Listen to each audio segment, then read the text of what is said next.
what we're going to be doing is moving into empirical formulas. So now we're leaving behind for a little while reaction stoichiometry. So we're done with reaction stoichiometry and we're going to move towards formula stoichiometry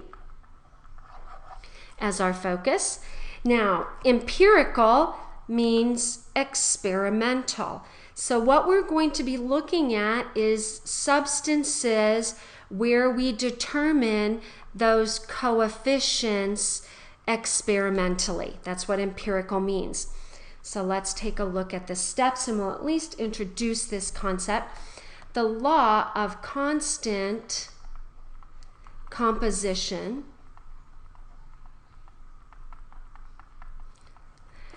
states that a compound will always have the same relative mass of constituents. The percent mass will be the same regardless of the source. And what that means that in a chemical formula, we're always going to have that same ratio.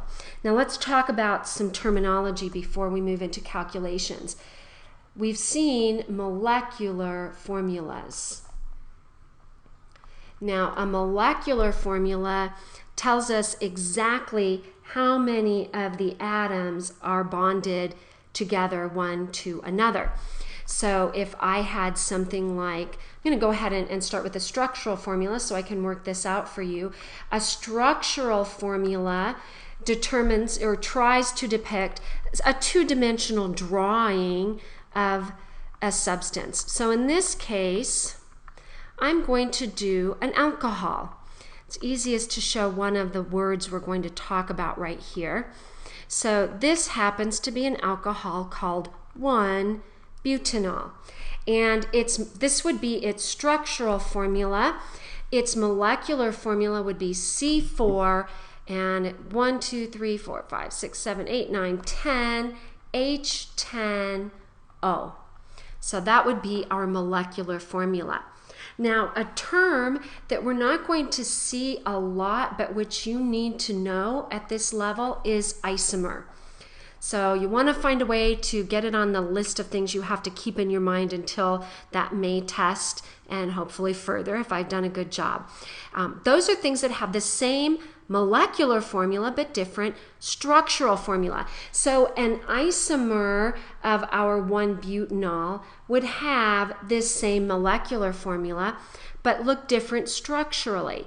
So I can actually move that OH over one carbon, and I'd have an H there and an H here, and there's actually quite a few different isomers of this. I'm looking at one of those, H and an H. Do you see I moved this hydroxide? You'll learn that's called a functional group.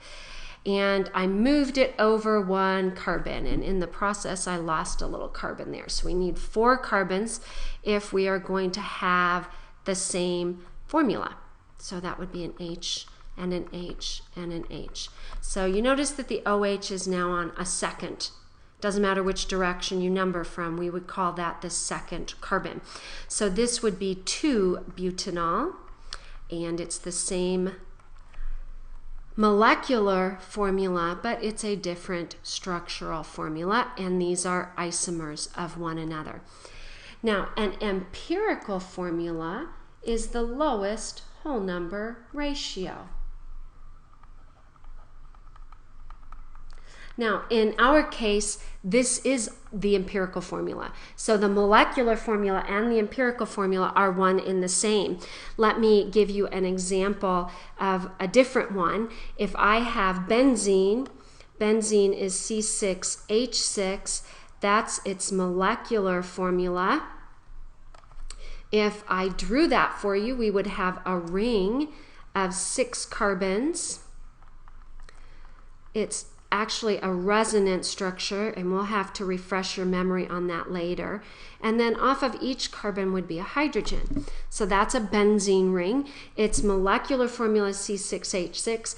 Its empirical formula would be CH, the smallest whole number ratio. Since there 6 to 6 is 1 to 1, in the first part of the experiment, you would find that molecular formula. Now, I like to use this little symbol of EFU. That's my number of empirical formula units. Let's go back to our benzene example. If our empirical formula showed we had C1H1, I hope it's clear to you that it would take 6 of these little empirical formula units to fit into the molecule. So these calculations are going to require 2 steps.